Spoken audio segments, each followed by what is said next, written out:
أعوذ بالله من الشيطان الرجيم. Assalamualaikum warahmatullahi wabarakatuh. Innal hamdalillah nahmaduhu wa nasta'inuhu wa nastaghfiruh wa na'udzu billahi min syururi anfusina wa sayyiati a'malina. Innahu may yahdihillahu fala mudhillalah wa may yudlil fala hadiyalah. Asyhadu an la ilaha illallah wahdahu la syarikalah wa asyhadu anna Muhammadan abduhu wa rasuluhu la nabiyya ba'dah. Allahumma shalli ala Muhammad wa ala alihi wa ashabihi wa man tabi'ahum bi ihsanin ila yaumiddin. Ya ayyuhalladzina amanu taqullaha haqqa tuqatih wa la tamutunna illa wa antum muslimun. Ya ayyuhan nasu taqu rabbakumul ladzi khalaqakum min nafsin wahidah wa khalaqa minha zawjaha wa batha minhuma rijalan katsiran wa nisaa'a wattaqullaha alladzi tasaaluna bihi wal arham innallaha kana 'alaikum raqiba. Ya ayyuhalladzina amanu taqullaha wa qulu qawlan sadida yuslih lakum a'malakum wa yaghfir lakum dhunubakum wa may yuti'illaha wa rasulahu faqad faza fawzan 'azima. Fa in asdaqal hadithi kitabullah wa khairal hadi hadi Muhammadin sallallahu alaihi wasallam wa syarrul umuri muhdatsatuha fa inna kulla muhdatsatin bid'ah wa kulla bid'atin dhalalah wa kulla dhalalatin finnar thumma amma ba'd. Allahumma alimna ma yanfa'una wanfa'na bima 'allamtana wa zidna ilman wa hudan wa tuqan wa salahan ya rabbal alamin. Saudara-saudaraku kaum muslimin yang dirahmati Allah Subhanahu wa taala, alhamdulillah di kesempatan pagi hari yang berbahagia ini kita akan membahas satu pembahasan tentang kisah Abu Hurairah radhiyallahu anhu dan segelas susu. Namun sebelum kita langsung membahas tentang kisah ini,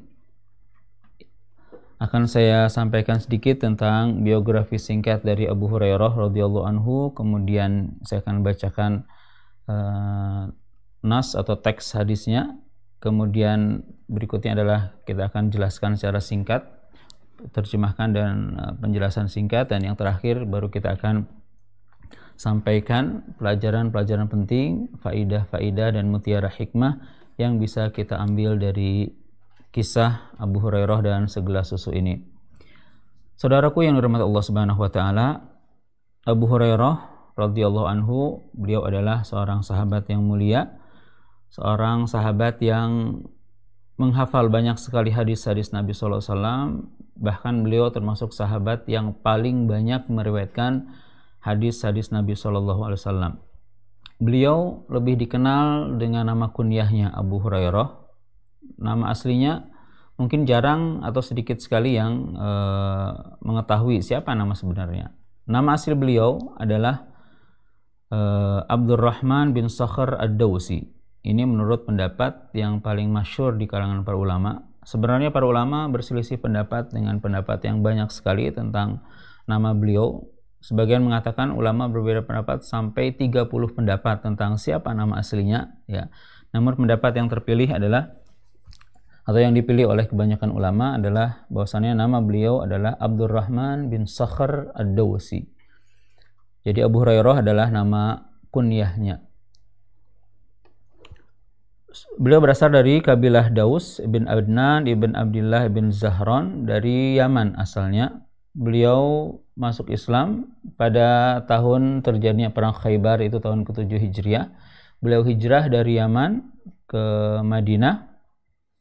Namun karena beliau di Madinah tidak punya saudara, tidak punya kenalan, tidak punya siapa-siapa di sana, maka beliau pun tinggal di masjid, ya, bersama ada beberapa sahabat-sahabat yang lainnya juga yang keadaannya sama, ya, yaitu yang dikenal dengan istilah Ahlus Suffah. Dan beliau radhiyallahu anhu ikut perang bersama Nabi SAW pada peperangan Khaybar. Kemudian setelah itu, sejak saat itu beliau terus senantiasa menemani Nabi SAW, baik ketika mukim di Madinah atau ketika safar, ketika ada keperluan keluar kota Madinah, maka Abu Hurairah senantiasa bersama Nabi SAW. Beliau ketika Nabi SAW sudah wafat, beliau pada masa kekhalifahan Umar bin Khattab, beliau diangkat oleh atau dipilih oleh Umar bin Khattab sebagai gubernur untuk Bahrain, ya, untuk beberapa saat lamanya. Kemudian setelah beberapa lama menjabat oleh Umar bin Khattab, sempat diganti, ya, sempat diberhentikan karena ada alasan tertentu. Kemudian setelah itu Umar bin Khattab meminta beliau kembali untuk menjadi gubernur lagi, naik lagi menjadi gubernur Bahrain, namun beliau menolak. Beliau akhirnya kembali ke Madinah, ya, dan sempat ditunjuk sebagai gubernur Madinah. Beliau wafat di Madinah pada tahun 57 Hijriah. Semoga Allah Subhanahu wa taala meridhai beliau.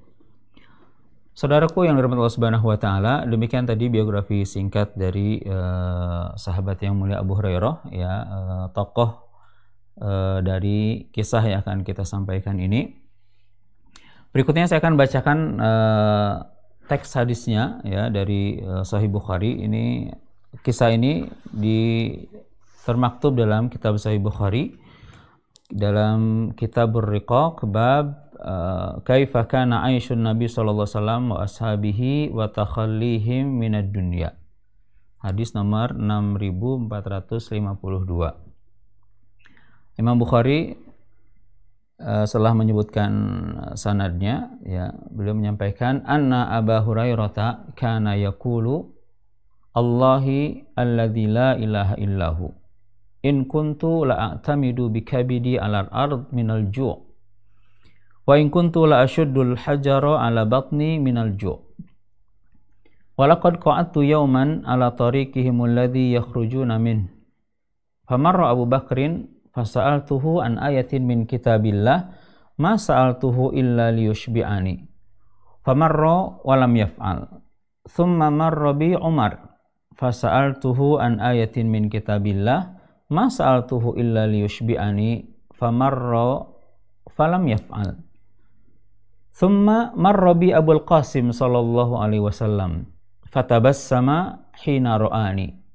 wa arafa ma fi nafsi wa ma fi wajhi thumma qala ya Aba Hir qultu labbaika ya Rasulullah qala ilhaq wa madha fatabi'tuhu fadakhala fasta'dhana fa'adhina li fadakhala fawajada labanan fi qadahin faqal min aina hadzal laban qalu ahdahu laka fulanun aw fulanah qal Abahir qultu labbaika ya Rasulullah qal ilhaq ila ahli suffah fad'uhum li qal wa ahlu suffati adiyaful islam la ya'una ila ahlin wala malin wala ala ahadin idza atathu sadaqatun ba'atha biha ilaihim wa lam yatanawal minha syai'a wa idza atathu hadiyatun arsala ilaihim wa asaba minha wa asyrakahum fiha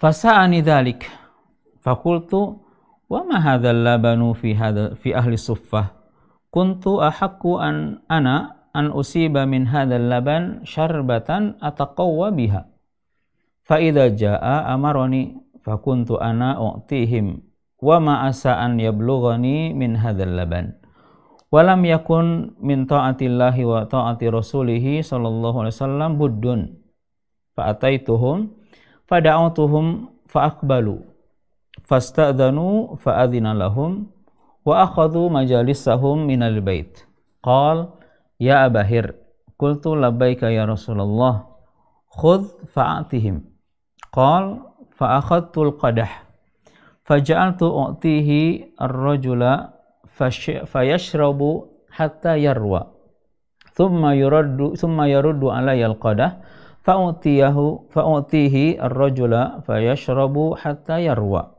thumma yaruddu alayya al-qadah fayashrabu hatta yarwa thumma yaruddu alayya al-qadah hatta intahaitu ila nabi sallallahu alaihi wasallam wa qad rawiyal qaumu kulluhum fa akhadha al-qadah fa wada'ahu ala yadihi fa nadhara ilayya fatabassam qala Abahir qultu labbaika ya Rasulullah qala Bakitu ana wa anta. Qultu sadaqta ya Rasulullah. Qal uq'ud fashrab. Faqa'atu fasharibtu. Faqala ishrab. Fasharibtu. Fama zala yaqul ishrab hatta qultu la walladhi ba'athaka bil haqq ma ajidu lahu maslakan. Qal fa'arini. Fa'ataituhul qadah fahamidallaha wa samma wa syaribal fadlah.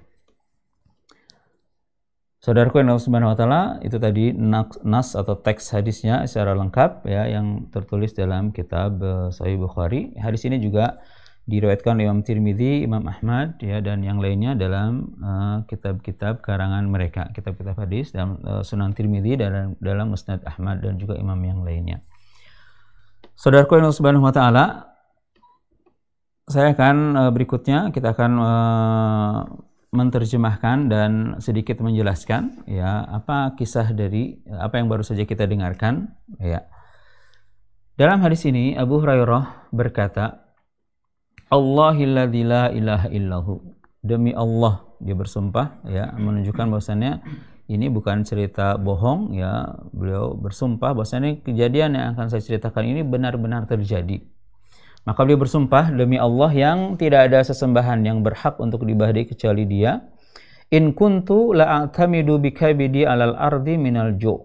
Sungguh aku pernah suatu saat ya menyandarkan perutku ke tanah karena lapar. Sebagian ulama menafsirkan maksudnya adalah beliau itu pernah saking laparnya sampai sempat pingsan dan terjatuh ke tanah. Wa in kuntu la ashuddul hajara ala batni minal ju'. Saya pernah jatuh, saya pernah pingsan gara-gara menahan lapar. Pernah juga suatu saat yang lain saya sengaja mengikat batu ya, sebuah batu di perut saya untuk mengurangi rasa lapar. Karena lapar, tidak ada makanan ya, maka saya mengikat batu di perut saya. Sebagian pensyarah hadis ya menyebutkan maksudnya adalah ketika seseorang lapar, biasanya dia berjalan tertunduk begitu, lah dengan diikatnya batu, yaitu membantu tulang belakang kita agar tetap tegak. Sebagian mengatakan dengan mengikatkan batu di perut itu mungkin akan menekan bagian perut tertentu ya sehingga akan berkurang rasa laparnya. Demikian yang disampaikan sebagian ulama ketika menjelaskan kalimat ini. Intinya maksudnya Abu Hurairah dan beliau memang orang miskin ya, beliau datang ke Madinah tidak punya saudara, tidak punya teman, tidak punya siapa-siapa ya. Makanya beliau tinggal di masjid ya, termasuk Ahlus Suffah. Walaqad qa'antu yawman ala tariqihim. Suatu saat saya lapar, saya tidak menemukan makanan, maka saya sengaja duduk ya di tempat yang di jalan yang biasa dilewati oleh Rasul dan para sahabatnya ketika mereka akan keluar dari rumahnya menuju masjid. Alladzi yakhrujuna minhu ya, di jalan yang biasa dilewati oleh orang-orang yang akan pergi ke masjid dari rumah mereka. Famarra Abu Bakrin fasa'altuhu an ayatin min kitabillah. Maka ketika saya sedang duduk, saya sengaja nunggu orang gitu ya. Maka lewatlah Abu Bakar. Lewatlah sahabat yang mulia Abu Bakar radhiyallahu anhu, fasa'altuhu an ayatin. Maka saya sengaja bertanya kepada Abu Bakar tentang satu ayat dalam Al-Qur'an. Ini maknanya apa atau bagaimana ya maksud dari ayat ini begitu ya. Namun kata beliau, ma sa'altuhu anha illa liyushbi'ani. Saya bertanya itu sebenarnya bukan karena saya tidak tahu, tapi saya bertanya itu saya berharap supaya Abu Bakar ini radhiyallahu anhu ya mengajak saya ke rumahnya ya, mungkin menjawabnya sambil jalan gitu, nanti diajak ke rumahnya, nanti menjamu saya begitu.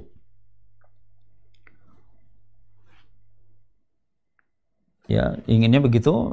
Abu Bakar paham bahwasanya ini mungkin sedang lapar begitu, nanti akan diajak untuk makan di rumahnya. Namun apa yang terjadi? Famar robi walam yaf'al.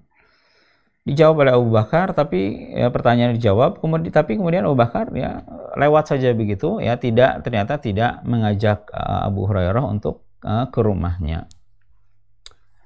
Sudah Abu Bakar lewat ya, mungkin ada orang lain begitu ya, Abu Hurairah tetap duduk di situ menunggu, mungkin ada sahabat lain yang lewat. Kemudian kata beliau, famarra Tsumma marra bi Umar. Kemudian berikutnya setelah Abu Bakar lewat ya berlalu lewat Umar radhiyallahu anhu. Fasa'altuhu an ayatin min kitabillahi azza wajal ma sa'altuhu an hali illa liyushbi'ani. Saya lakukan hal yang sama dengan apa yang saya lakukan terhadap Abu Bakar. Saya bertanya kepada Umar bin Khattab ya, bertanya tentang satu ayat dalam Al-Qur'an. Bukan saya tidak tahu ayatnya, saya bertanya maksudnya bukan karena ingin bertanya sebenarnya, tapi ada maksud lain ya. Maksudnya tadi ya berharap supaya Umar ini tahu bisa mau mengajak dia untuk ke rumahnya ya untuk makan begitu. Jadi Abu Hurairah tidak langsung meminta beri saya makan atau apa, tapi Abu Hurairah ya memberikan isyarat begitu ya, meminta secara tidak langsung sebenarnya. Namun tidak semua orang ternyata paham apa yang dimaksudkan begitu. Meskipun dalam riwayat yang lain disebutkan ya, setelah Abu Hurairah nanti menceritakan kisah ini kepada Umar, ketika Umar tahu kisah sebenarnya bahwasannya Abu Hurairah itu bertanya karena lapar, karena ingin diminta, akhirnya Umar bin Khattab ya meminta maaf kepada Abu Hurairah. Dan kata beliau, seandainya aku tahu sungguh ya mengajakmu ke rumahku untuk makan itu lebih aku cintai daripada unta merah, kata beliau dalam riwayat yang lainnya. Intinya dalam kisah ini Umar pun lewat berlalu begitu, dan Abu Hurairah tetap duduk di tempatnya yang menunggu. Mungkin ada sahabat yang lainnya, ada orang lain yang lewat berikutnya yang mungkin akan paham apa yang dia maksud begitu. Kemudian thumma marra bi Abul Qasim. Kemudian yang ketiga orang yang lewat ya di hadapan Abu Hurairah ternyata adalah Abul Qasim, yaitu Nabi kita Nabi Muhammad SAW. Ketika Nabi Muhammad SAW lewat di depan Abu Hurairah belum bertanya ya. Namun apa? Fatabassama hina ra'ani ya. Rasul langsung paham apa maunya Abu Hurairah. Rasul tersenyum, wa arafa ma fi nafsi wa ma fi wajhi. Rasul paham ya keadaan saya, apa yang ada dalam hati saya, ya apa niat saya tadi dulu di situ bertanya. Dan Rasul mungkin melihat dari wajah saya itu sedang lapar sebenarnya. Rasul paham. Tsumma qala Abahir. Kemudian Rasul memanggil saya, wahai Abu Hurairah. Ya, Rasul memanggilnya dengan panggilan tarhim istilahnya. Aslinya Abu Hurairah, beliau nama kunyah, tapi beliau singkat Abahir ya. Qultu labbaika ya Rasulullah. Iya ya Rasul, siap ya Rasul begitu ya. Abu Hurairah, kata Rasul, kata Abu Hurairah, iya ya Rasul. Qal ilhaq, kata Rasul, ikut aku ya, ikut aku. Wa madha, kemudian Rasul pun berjalan ya pulang ke rumahnya. Fatabi'tuhu, maka aku pun ikut bersama Nabi SAW. Fadakhala, kemudian Rasul masuk ke rumahnya, ke salah satu rumah istrinya. Fasta'dzana, kemudian Rasul meminta izin. Mungkin minta izin kepada istrinya, ya ini ada Abu Hurairah ya mau masuk ke dalam, gimana ya, minta izin dulu. Fa'adzinali, maka diizinkan, aku pun diizinkan ya untuk masuk. Fadakhala, maka Rasul pun masuk. Fawajada sallallahu alaihi wasallam labanan fi qadah, masuk ke rumahnya. Kemudian di dalam rumahnya Rasul mendapati ada segelas susu. Segelas susu, ya mungkin gelasnya agak besar ya, mungkin tidak gelasnya ada segelas susu. Maka Rasul bertanya, min aina hadzal laban? Ini dari mana ini ya susu ini ya? Apakah hadiah atau sedekah atau dari siapa? Rasul bertanya dulu ya, karena kita tahu ya, Rasul tidak memakan sedekah ya, tidak mengambil sedekah, tapi beliau menerima hadiah. Qalu ahdahu laka fulanun au fulanah, kata keluarganya, itu tadi ada fulan atau fulanah datang ke sini memberi hadiah untuk Anda ya Rasulullah. Oh, akhirnya Rasul tahu ini hadiah ya, maka Rasul terima. Kalau sedekah Rasul tidak akan ambil, Rasul akan mungkin berikan kepada yang lain. Tsumma qala sallallahu alaihi wasallam, Rasul berkata kepada Abu Hurairah, ya Abahir, wahai Abu Hurairah, qultu labbaika ya Rasulullah ilhaq. Kata Rasul, kepada Abu Hurairah, ilhaq ila ahli suffah, pergilah engkau ke ahli suffah, temui ahli suffah, ya, fad'uhum li, kemudian panggil mereka ke sini, undang mereka semua ke sini. Penduduk ahli suffah itu yang tinggal di suffah, ya, ahli suffah itu suffah namanya dalam Masjid Nabawi itu.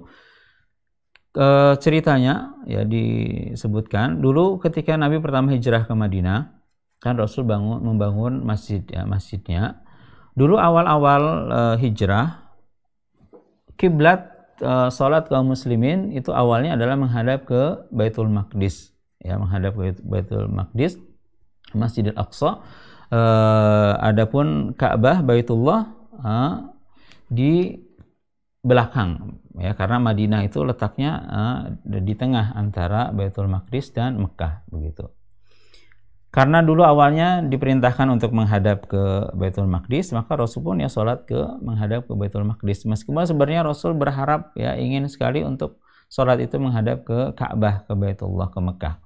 Namun karena belum ada perintah itu, maka Rasul pun menghadap ke, selama sholat awal-awal di Madinah itu sholat menghadap ke Baitul Maqdis. Maka jadilah yang bagian masjid, ya, yang menghadap ke Baitul Maqdis bagian depan, ya, di situ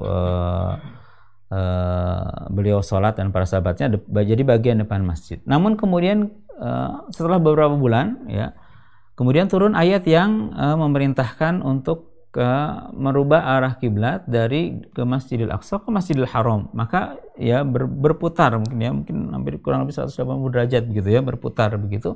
Maka jadilah asalnya yang bagian belakang, depan itu jadilah bagian belakang. Di bagian depan itu sudah ada atapnya, sudah dibeli pelepah kurma dan seterusnya, ya, mungkin belakangnya masih kosong gitu. Lah ketika perubahan arah kiblat itu, maka jadilah yang bagian depan itu jadilah bagian depan. Sebaliknya yang jadian belakang jadilah bagian depan karena mengharap ke arah Ka'bah begitu, ke Mekah. Lah akhirnya yang bagian belakang yang sudah diberi atap itu akhirnya disitulah dijadikan tempat bagi sahabat-sahabat yang tidak punya rumah yang dikenal dengan ahlu suffah ini. Dan jumlahnya, ya, sebagian ulama ada yang mencoba, ya, meneliti siapa saja mereka, berapa jumlahnya. Di antaranya Abu Nuaim dalam kitab beliau Al-Hilyah, beliau mengumpulkan nama-nama para sahabat, ya. Sebagian ada yang mengatakan 70 orang, sebagian mengatakan ada 100 orang. Namun yang benar insyaallah adalah bahwasannya jumlah mereka tentu tidak tetap begitu, fluktuatif, terkadang banyak, terkadang bertambah, terkadang berkurang begitu. Kembali ke kisahnya, intinya tadi Rasulullah SAW memerintahkan Abu Hurairah untuk mengundang ahlu suffah, ya, penduduk atau orang sahabat-sahabat yang tinggal di suffah itu untuk datang ke rumah Nabi SAW, ya, akan Rasul beri susu itu, segelas susu tadi. Abu Hurairah berkata, wa ahlu suffah adiyaful Islam. Ahlu suffah ini adalah tamunya Islam, ya. Kenapa tamunya Islam? Jadi mereka itu orang-orang yang berhijrah dari luar Madinah datang ke Madinah, la ya'una ila ahlin wala malin wala ala ahadin. Mereka datang ke Madinah bukan karena ada keluarganya, bukan ada kerabatnya, bukan karena ada hartanya, bukan. Mereka tidak punya siapa-siapa di Madinah itu. Yang membuat mereka datang ke Madinah, jauh-jauh ke Madinah, mungkin meninggalkan apa yang mereka punya di kampung halamannya, semata-mata ingin, ya, masuk Islam, ya, dan bertemu dengan Nabi SAW. Makanya kata Abu Hurairah, adiyaful Islam, tamunya Islam, bukan tamu Rasul, bukan tamu Abu Bakar, tamu Umar, tamunya Islam. Karena mereka datang ke Madinah adalah demi masuk Islam, ya. Meskipun di sana mereka tidak punya saudara, tidak punya teman dan seterusnya, tidak punya kenalan, ya, akhirnya mereka tinggal di sana. Kemudian kata Abu Hurairah berikutnya, idza atathu shadaqatun ba'atsa biha ilaihim. Rasul itu biasanya kalau beliau mendapatkan sedekah, ya, ada orang ngasih sedekah ke beliau, maka beliau tidak ambil, tidak makan begitu, ya. Beliau akan membagikannya, menyerahkannya kepada ahlu suffah, ya. Walam yatanawal min hasyai'an, dan Rasul tidak mengambil sedikit pun dari harta sedekah itu. Wa idza atatu hadiyatun arsala ilaihim wa asaba minha wa asyraqahum fiha. Tapi kalau yang datang kepada Rasul ada hadiah misalnya dan jumlahnya cukup banyak misalnya, maka beliau akan minta ya mereka untuk datang ke rumahnya untuk bisa dibagikan. Rasul makan sebagian dan sebagiannya dibagikan kepada Ahlus Suffah. Kata Abu Hurairah dalam hatinya ketika diperintahkan oleh Rasul untuk memanggil Ahlus Suffah ke rumah beliau untuk meminum susu tadi, kata Abu Hurairah dalam hatinya, fasa'ani dzalik, ya, aku jadi agak galau, ya, gelisah, ya, agak sedih. Kenapa? Fakultu ma hadzal labani, susunya sedikit ini, ya, mungkin 2 orang pun kalau seandainya dimakan Rasul separuh, saya separuh juga itu sedikit, kayaknya nggak cukup, nggak kenyang. Loh, ini masa mau manggil seluruh Ahlus Suffah, kata Abu Hurairah, jumlahnya banyak yang nggak cukup, ya. Kuntu ahaqqu ana an usiba min hadzal laban syarbatan ataqawwa biha. Dia masih berbicara dalam hatinya, ya harusnya kayaknya saya ini yang paling berhak, ya, saya yang lapar, saya yang ini, ya. Saya yang pertama kali diajak, ya harusnya saya yang lebih berhak gitu untuk meminum, ya, susu ini supaya saya bisa kuat, supaya mengurangi rasa lapar saya. Tapi ternyata Rasul memerintahkan saya untuk mengundang Ahlus Suffah. Fa idza jaa amaroni fakuntu ana u'tihim wa ma asa an yablughani min hadzal laban. Abu Hurairah menduga ini saya disuruh oleh Rasul untuk mengundang Ahlus Suffah. Paling-paling nanti, ya, saya disuruh juga nanti kalau mereka datang, nanti saya akan disuruh oleh Rasul untuk menghidangkan, ya, susu tadi, segala susu tadi kepada mereka, bergilir begitu, nanti saya paling terakhir, mungkin nggak kebagian gitu. Akhirnya beliau takut, ya, jangan-jangan nggak kebagian, cuma sedikit kok, ya. Namun apa kata beliau? Walam yakun min ta'atillahi wa ta'ati rasulihi sallallahu alaihi wasallam buddun. Tapi ini perintah. Ini perintah Rasul. Saya sebenarnya kurang seret kalau, ya, khawatir tadi nggak kebagian. Saya lapar sekali sekarang, tapi ini perintah Allah dan Rasulnya, perintah Rasul, dan mentaati perintah Allah dan perintah Rasulnya adalah harus, kewajiban, ya. Nah, sudah, ini perintah Rasul. Maka fa'ataituhum fada'autuhum, maka aku pun datang, aku pergi ke Suffah masjid, kemudian aku undang mereka, ya, aku sampaikan bahwasannya Nabi SAW mengundang mereka untuk hadir ke rumahnya. Fa'aqbalu, maka mereka pun hadir, Ahlus Suffah tadi.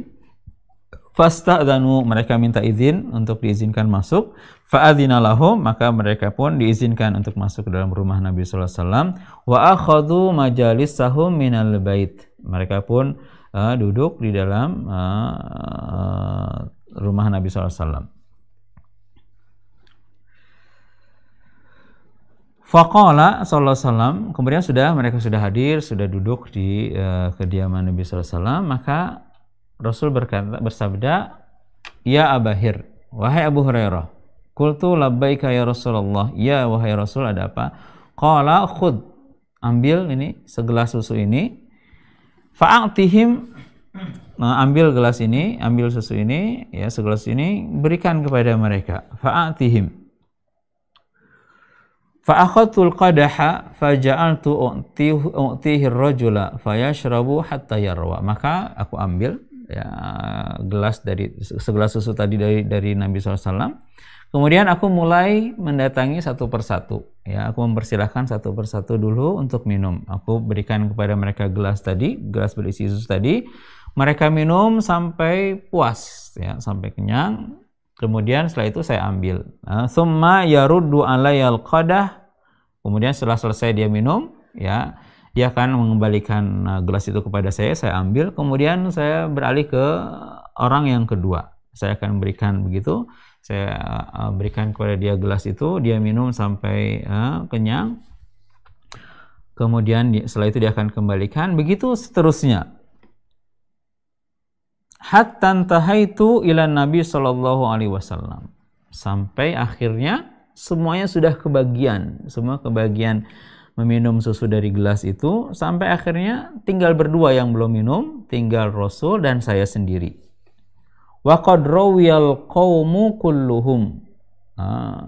Orang yang lain semuanya yang hadir di situ semuanya sudah kenyang dari meminum susu. segelas susu tadi ternyata bisa mengenyangkan ya banyak sahabat ya Ahlus Suffah tadi yang datang ke rumah Nabi sallallahu alaihi wasallam. Kemudian fa'akhadhal qadah fawada'ahu ala yadihi. Kemudian ketika sampai ke Rasul sallallahu alaihi wasallam, ke hadapan Rasul, maka Abu Hurairah pun memberikan gelas itu kepada Nabi sallallahu alaihi wasallam. Maka Rasul pun mengambilnya dengan tangannya yang mulia. Fanadhara ilayya fatabassam. Maka kemudian Rasul pun memandangku sambil tersenyum. Ya, ini ayo Abu Hurairah, kamu gak kebagian nih, saya habiskan, kamu gak kebagian ya, istilahnya seperti itu. Rasul pun tersenyum. Faqala abahir. Maka Rasul berkata, wahai Abu Hurairah, qultu labbaika ya Rasulullah. Iya ya Rasul, siap ya kalau kita mungkin ya. Ada apa ya Rasul? Qal bakitu ana wa anta. Abu Hurairah, ini kayaknya yang belum minum tinggal kita berdua ya, saya dan kamu. Qultu shadaqta ya Rasulullah, kata Abu Hurairah, benar ya Rasul, memang yang belum minum tinggal kita berdua saja. Apakah Rasul yang minum duluan atau Abu Hurairah yang minum? Ternyata apa kata Rasul? Qala uq'ud fashrab. Wahai Abu Hurairah, duduk ya, duduklah dan minumlah. Maka Abu Hurairah pun segera duduk dan meminum susu yang ada di gelas tersebut. Ya, diminum ya. Sudah cukup minumnya ya, diberikan kepada Rasul sallallahu alaihi wasallam. Faqala ishrab. Kata Rasul, minum lagi gitu ya. Ishrab, fasharibtu. Maka saya pun minum lagi. Disuruh kata Rasul minum kok. Famazala yaqulu ishrab hatta qultu la walladzi ba'atsaka bil haqq ma ajidu lahu maslakan. Jadi Rasul kan Abu Hurairah saat itu sudah sangat lapar ya, laparnya itu sudah luar biasa. Tadi awal kisahnya sudah lapar, ini masih disuruh oleh Rasul untuk memanggil, memberikan minuman secara giliran, berarti sudah sangat lapar begitu ya. Maka ketika datang giliran Abu Hurairah untuk minum, ya kata Rasul minum. Setelah minum beberapa teguk kata Rasul minum lagi, ya tambah. Minum lagi beberapa teguk kata Rasul minum lagi, ya. Terus begitu, ya. Saya minum berhenti karena kata Rasul minum lagi, ya. Sampai Rasul terus memerintahkan saya untuk minum, hatta qultu, sampai ketika saya sudah tidak tahan lagi, sudah kenyang ya, betul-betul kenyang, maka aku katakan kepada Rasul, la walladzi ba'atsaka bil haqq.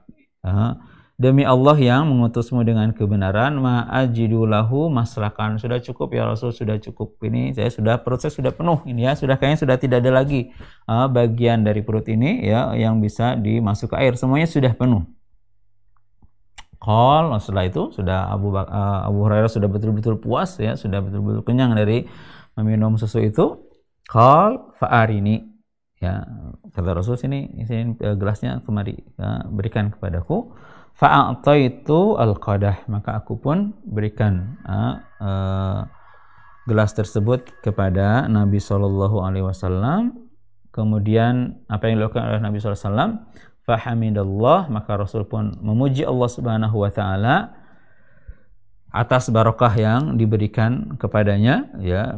Satu cangkir gelas tadi bisa membuat kenyang ya semua yang hadir. Kemudian wasammallah, kemudian Rasul membaca basmalah ya, wasyariba al-fadlah, kemudian Rasul pun meminum ya sisa air susu yang ada di gelas tersebut. Saudaraku yang dirahmati Allah Subhanahu wa taala, itu kisahnya ya secara lengkap ya, dan mungkin penjelasan singkat dari kisah ini ya.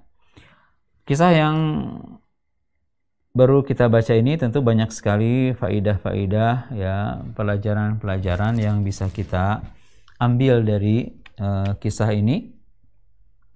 Di antaranya yang pertama adalah hadis ini mengabarkan kepada kita bagaimana keadaan Rasul dan para sahabatnya ya. Beliau juga pernah menghadapi ya, beliau hidup dalam kesederhanaan, beliau pernah menghadapi masa-masa sulit ya, kekurangan makanan ya, namun itu semua dihadapi oleh Rasul dan para sahabatnya dengan penuh kesabaran ya. Sebenarnya kalau Rasul SAW mau ya, beliau bisa saja hidup mewah ya, namun itu tidak beliau lakukan ya. Beliau lebih memilih hidup sederhana seperti itu, seperti yang kita dengarkan tadi ya. Bahkan dalam hadis yang lain disebutkan ya Aisyah pernah menyampaikan kepada keponakannya Urwah ya dalam sebuah hadis riwayat Imam Bukhari dan Muslim, beliau pernah berkata, Aisyah radhiyallahu anha, wallahi ya bna ukhti in kunna lananzuru ila hilalin thumma hilal illal hilali thumma al-hilali thumma al-hilal thalatha ahillah fi syahraini wa ma uqida fi abiyati Rasulillahi sallallahu alaihi wasallam narun. Qultu ya khalatu fama kana yu'ishukum? Qalat al-aswadan at-tamru wal ma' illa annahu qad kana li Rasulillah sallallahu alaihi wasallam jiran minal ansar wa kanat lahum manaih wa kanu yursiluna ila Rasulillah min albaniha fayaskina, muttafaqun alaih. Kalau kejadian tadi ini dalam kisah ini, dalam hadis tadi adalah di Abu Hurairah, ternyata Rasul pun juga keadaannya ya pun pernah melalui masa-masa sulit ya. Tadi dalam hadis yang saya bacakan tadi ya, Aisyah pernah berkata, bahkan bersumpah demi Allah ya, wahai ponakanku ya, karena Urwah ini adalah keponakan dari Aisyah, wahai ponakanku, sesungguhnya kami ya, artinya Aisyah ya, Rasul dan para istri-istrinya, keluarga Rasul, lananzuru ilal hilal thummal hilal thummal hilal salasa ahillah fi syahrain.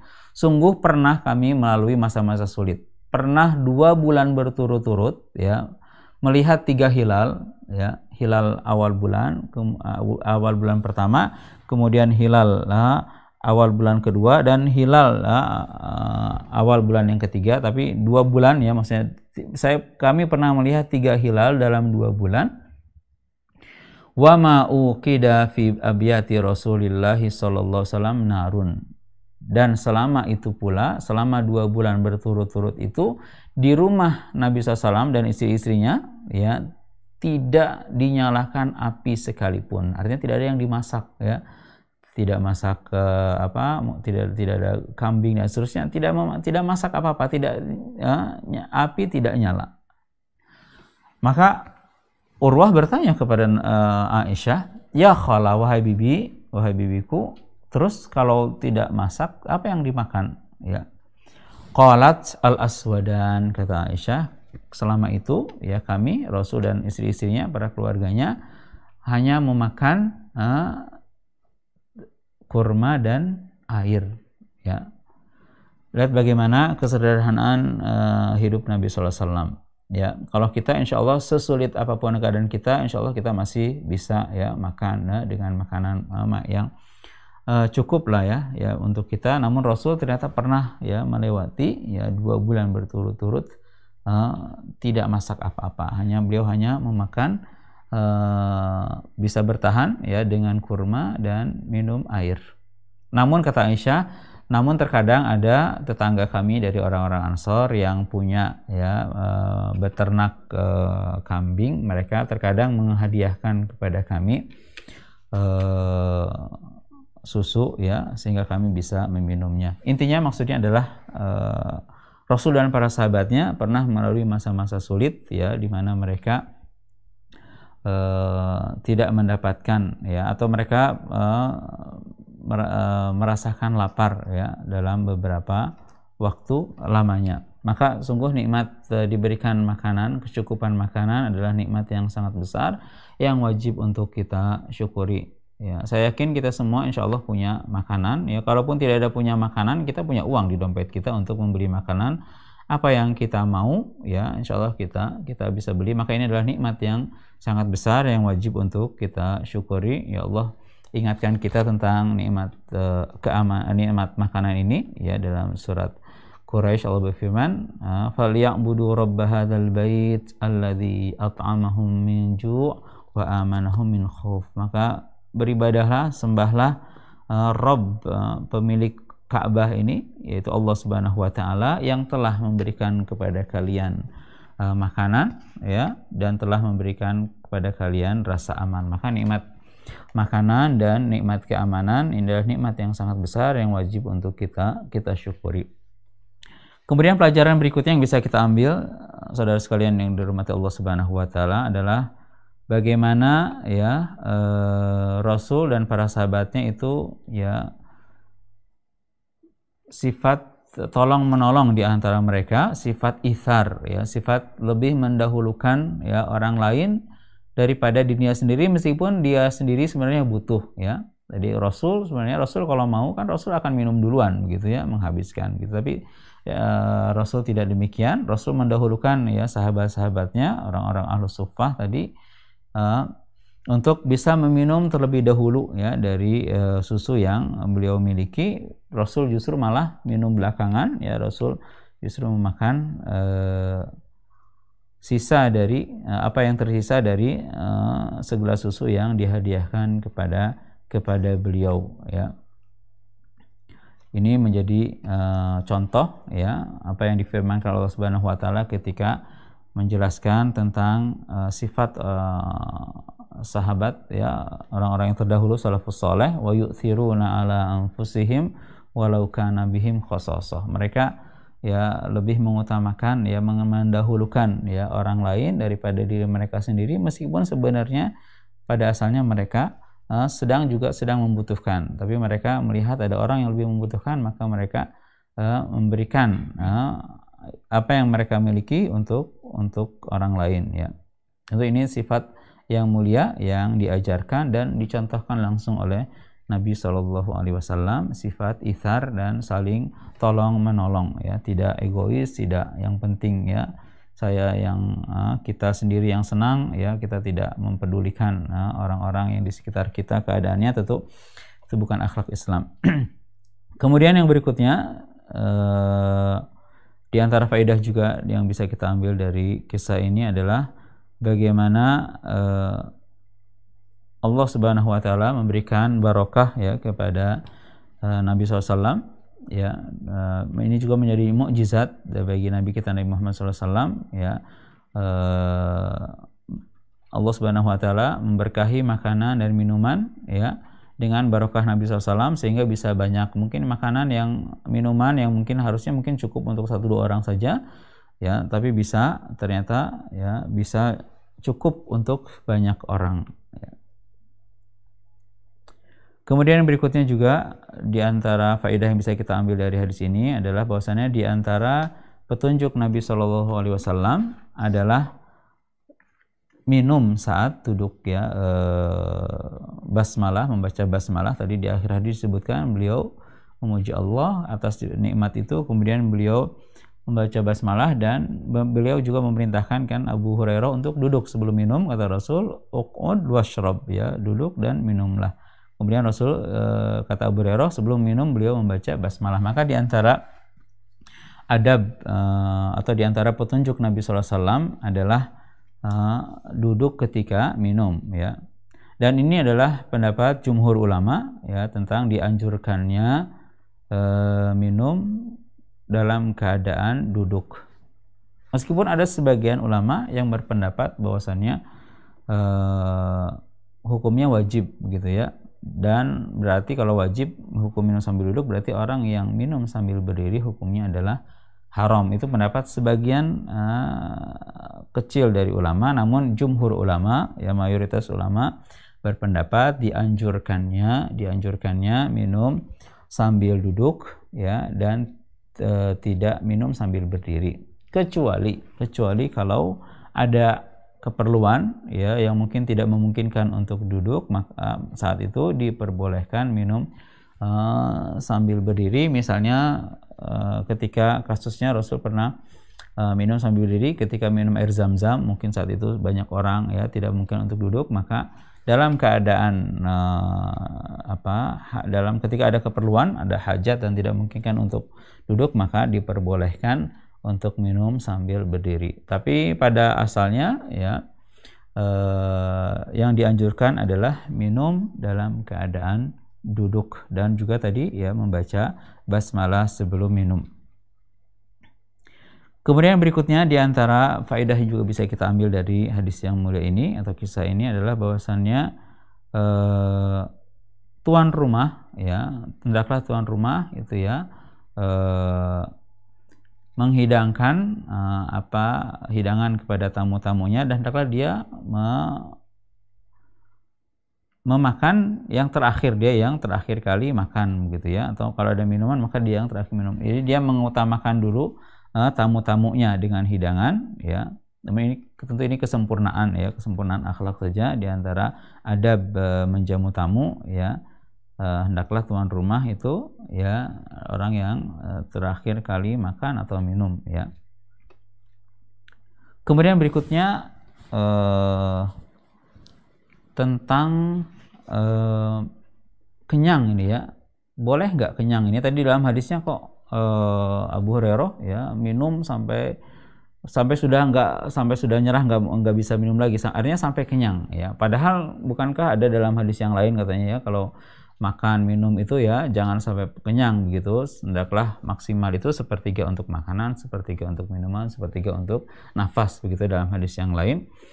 Para ulama menggabungkan kedua hadis ini ya. Sebagian mengatakan ini khusus kalau untuk susu ya, karena susu itu ya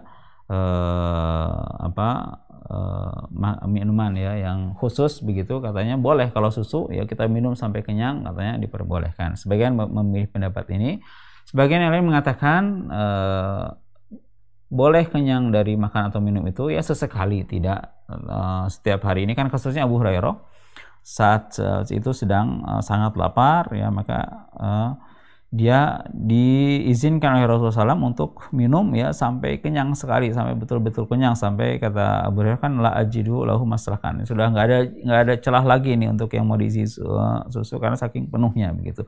Kata para ulama yang pendapat yang kedua menggabungkan dua hadis tadi, kata mereka ini dalam keadaan sesekali tentu boleh ya, sesekali tentu boleh, tapi yang dilarang dalam hadis tadi itu kalau setiap hari ya, setiap hari kekenyangan ya dari makan dan minum ya, itu yang dilarang. Karena kekenyangan yaitu kalau terus menerus itu biasanya akan mendatangkan kemalasan ya, jadi malas mau apa-apa ya, jadi malas ya, dan termasuk juga bahkan bisa sampai faktor yang akan menyebabkan hati seseorang bisa menjadi sakit karena terlalu banyak faktor yang mubah, terlalu banyak makan, terlalu banyak minum, terlalu banyak ngobrol, terlalu banyak tidur ya, itu kata ulama bisa mematikan hati ya. Maka hendaklah kita menjaga dari hal-hal yang demikian.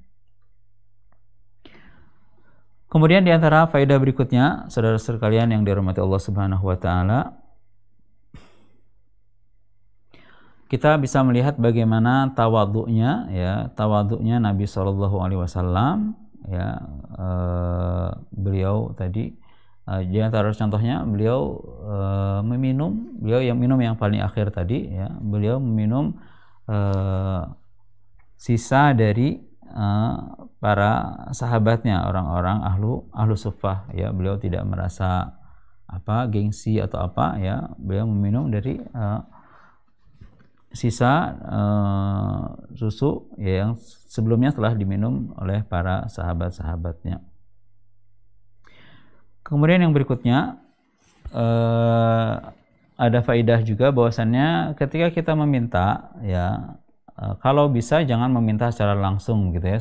Diambil dari Abu Hurairah tadi, ketika Abu Hurairah ada perlu, beliau sebenarnya ingin meminta makan gitu ya, bantuan karena beliau sedang lapar, tapi beliau ketika itu tidak langsung meminta, tidak ketika datang Abu Bakar tidak mengatakan beri saya makan misalnya, atau ketika Umar lewat pun juga Abu Hurairah tidak langsung meminta ya, tapi beliau meminta dengan isyarat begitu ya, meskipun memang terkadang tidak semua orang juga paham apa yang diisyaratkan ya. Namun Abu Hurairah di sini beliau tidak meminta secara langsung ya, namun beliau memberikan isyarat yang ternyata isyaratnya ini dipahami oleh Nabi Shallallahu alaihi wasallam.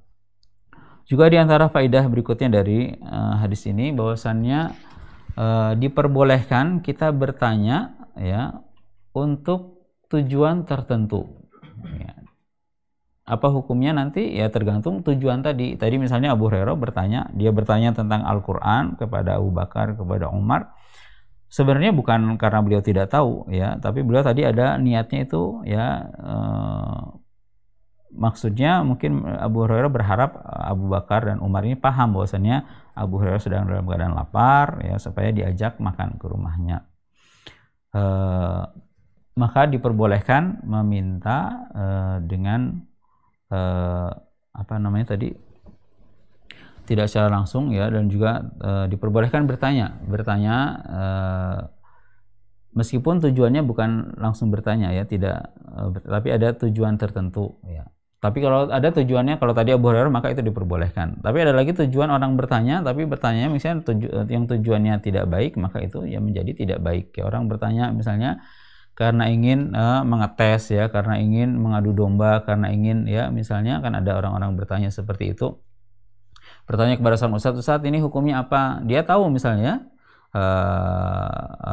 hukumnya apa, dia sudah pernah bertanya. Kalau niatnya ingin membandingkan gitu misalnya, mungkin nggak ada masalah. Tapi kadang ada sebagian ya bertanya, Ustadz bagaimana pendapat Ustadz tentang Ustadz Fulan, misalnya. Akhirnya Ustadz yang ditanya ini ya menyampaikan hal-hal yang sebenarnya mungkin tidak perlu disampaikan, misalnya di tempat umum dan seterusnya. Maka ini kembali ke tadi permasalahan ya, bertanya, bolehnya bertanya dengan tujuan tertentu, tergantung tujuannya. Kalau tujuannya baik, maka insya Allah menjadi baik. Tapi kalau tujuan mungkin kita mengingatkan ya seseorang dengan bertanya mungkin ya, atau tadi ya, tergantung niat yang sebenarnya. Kalau niatnya baik maka jadi baik, tapi kalau niatnya buruk maka pertanyaan itu menjadi buruk dan dilarang.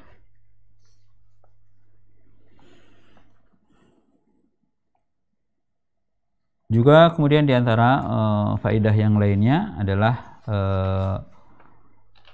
kedermawanan Nabi Shallallahu Alaihi Wasallam ya. Beliau meskipun sedikit yang beliau punya, tapi beliau tidak melupakan sahabat-sahabatnya yang mungkin keadaannya lebih membutuhkan dari beliau, maka beliau membagikan apa yang beliau miliki kepada para sahabatnya. Juga dalam hadis ini juga ya ada faedah yang lainnya, bahwasanya Nabi SAW itu menerima hadiah dan tidak menerima sedekah ya. Juga kita hendaklah ketika kita diberi hadiah ya, selama itu hadiah itu halal ya, maka hendaklah kita terima ya. Karena menolak hadiah mungkin akan menyakiti, kalau kita tolak begitu ya, akan menyakiti orang yang akan memberi. Kecuali kalau kita tahu ada maksud-maksud tertentu ya, niat karena suap atau apa, tapi namanya hadiah, tentu itu kita tolak. Tapi kalau ada orang memberi hadiah ya, meskipun kita anggap itu remeh, itu sedikit, itu ya tidak ada apa-apanya, tapi hendaklah kita terima ya. Rasul pun menerima tadi, meskipun hanya segelas susu beliau terima. Kalau beliau perlu, dia akan ambil, dia akan makan. Kalau beliau tidak perlu, beliau akan bagikan kepada yang lain yang lebih membutuhkan. Meskipun tadi disebutkan ya dalam hadisnya tadi, Rasul itu kalau diberikan hadiah maka beliau akan menerimanya, beliau akan ambil sebagian dari hadiah itu, dan sebagian akan beliau bagikan kepada sahabat yang lainnya. Tapi kalau yang datang kepada beliau adalah sedekah, maka beliau tidak mengambil sedikit pun dari harta sedekah yang datang kepada beliau. Kemudian faedah berikutnya adalah hendaklah kita ya, di antara adab Islam adalah sebelum masuk ke rumah orang, meskipun kita diundang ya, adalah kita meminta izin ya. Bagaimana Abu Hurairah dan para sahabatnya tadi Al-Husufa, sebelum masuk ke rumah Nabi SAW, beliau mereka meminta izin dulu kepada Nabi SAW. Kemudian juga dari hadis ini bolehnya memanggil teman atau mengambil pembantu ya, dengan panggilan dengan nama kunyah. Tadi Abu Hurairah, nama aslinya Abu Hurairah, tapi Rasul panggil dengan panggilan tadi Abahir ya, Abahir. Dan diambil juga dari hadis ini bolehnya tarkhimul ism, mungkin menyingkat nama ya. Rasul terkadang memanggil Aisyah, tidak Aisyah tapi ya Aish misalnya ya. Kalau kita mungkin ya memanggil orang, kita orang Indonesia ya, kadang memanggil depannya saja, misalnya saya Herman, saya panggil Man misalnya seperti itu ya, maka itu diperbolehkan ya, boleh seperti itu. Kemudian berikutnya dari hadis ini juga ada keutamaan tentang penduduk Suffah, Ahlus Suffah, ya bagaimana mereka tadi disebutkan, ya mereka betul-betul datang ke Madinah itu tidak ada tujuan lain ya kecuali memang betul-betul ingin masuk Islam ya dan berada di dekat Nabi Shallallahu Alaihi Wasallam. Mereka tidak punya saudara, tidak punya ya teman, tidak punya, tapi mereka ya rela gitu ya datang ke Madinah meskipun hidup awalnya tentu mereka kesulitan hidup karena tidak punya teman, tidak punya saudara, tidak punya harta. Akhirnya mereka harus tinggal sementara waktu di Masjid Nabi Shallallahu Alaihi Wasallam. Kemudian juga di antara yang paling penting juga yang bisa kita ambil dari hadis ini adalah kewajiban ya untuk mentaati perintah Allah dan Rasulnya. Bagaimana di sini Abu Hurairah, meskipun tadi kata beliau sebenarnya ya saya khawatir kalau nggak kebagian dan seterusnya, ya saya sebenarnya agak gelisah ya ketika diperintah oleh Rasul untuk mengundang Ahlus Suffah, tapi karena ini perintah akhirnya Abu Hurairah pun menjalankan apa yang beliau sallallahu alaihi wasallam perintahkan kepada Abu Hurairah. Kemudian yang terakhir, mungkin ini waktunya sudah habis ya, bahwasannya seseorang apabila dia pulang ke rumahnya kemudian mendapati ada yang tidak biasa ya, maka boleh dia bertanya ini dari siapa, ini apa, itu ya. Sebagaimana Rasul pun bertanya kepada keluarganya ya, ketika ada minuman maka dia bertanya ini dari siapa, kemudian oleh keluarganya di rumah diberitahukan bahwasanya itu adalah hadiah dari seseorang gitu. Saudara-saudara yang Allah Subhanahu wa taala, itu di antara faidah-faidah yang bisa kita ambil dari hadis ini. Sebenarnya kalau mau kita lebih dalami tentu masih banyak ya faidah-faidah lainnya yang bisa kita ambil, namun itu yang bisa disampaikan di kesempatan pagi hari ya hari ini. Mudah-mudahan ada manfaatnya bagi saya pribadi dan saudara sekalian yang Subhanahu wa taala. Yang benar hanya datang dari Allah Subhanahu wa taala, yang keliru, yang kurang berkenan itu datangnya dari keburukan saya pribadi, mohon dimaafkan. Subhanakallahumma wa bihamdika. Assalamualaikum warahmatullahi wabarakatuh.